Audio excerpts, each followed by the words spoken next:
Друзья, модуль 5 «Основы маркетинга». Как обычно, проходим все наши уроки. Завершаем урок. Не забываем для себя посмотреть, изучить, скачать презентацию лекции, если у вас ограниченное время. Так. И последующий перейдет к промежуточному тесту.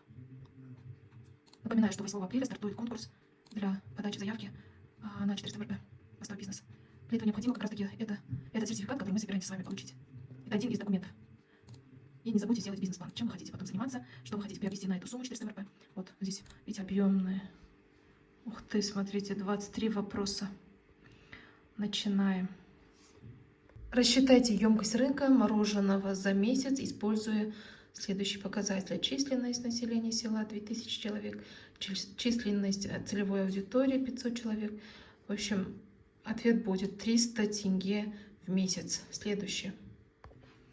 Как называется вид сегментации рынка, когда за основу деления на группы берется образ жизни, личностные качества клиента, социальный класс? Так, это будет у нас психографическая сегментация. Как называются товары, которые переживают период зрелости, незначительной степени способствуют экономическому росту? Денежные коровы.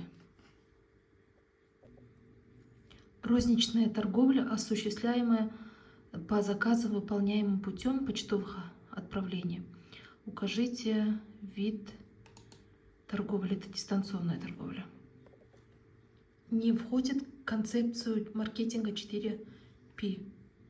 Это персонал. Как называется вид сегментации рынка, когда за основу берутся пол, возраст, семейный статус, национальность? Это демографическая сегментация.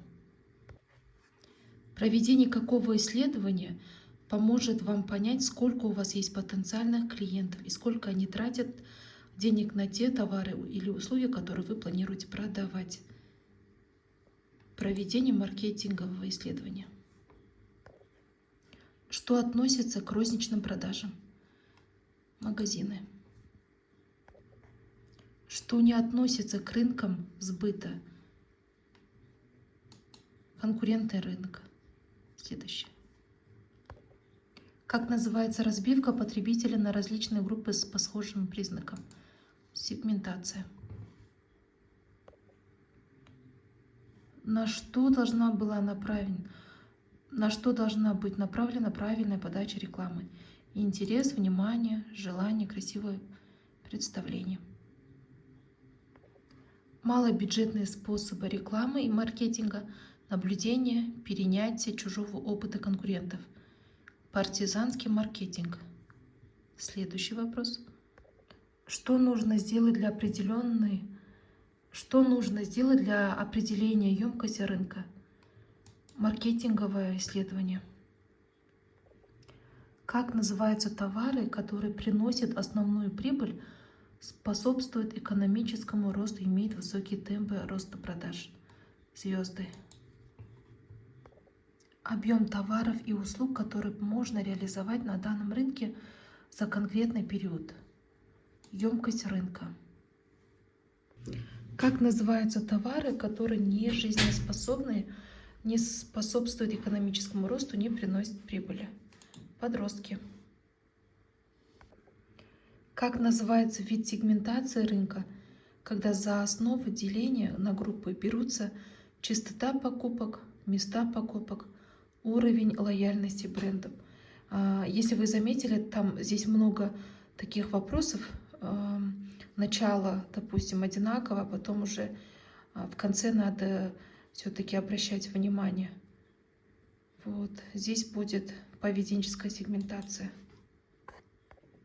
Вид продаж с использованием социальных сетей. Это у нас электронная торговля. Смотрите, друзья, вы когда отвечаете, и вдруг вы заметите, что вы где-то ошиблись, лучше вернитесь здесь, кнопочка предыдущая, и переделаете свой ответ и нажимаете на следующий. Вот. Как называется вид сегментация рынка, когда за основу деления на группы берутся город, село, юг, север. То есть это, как само говорится, да, место. Это географическая сегментация.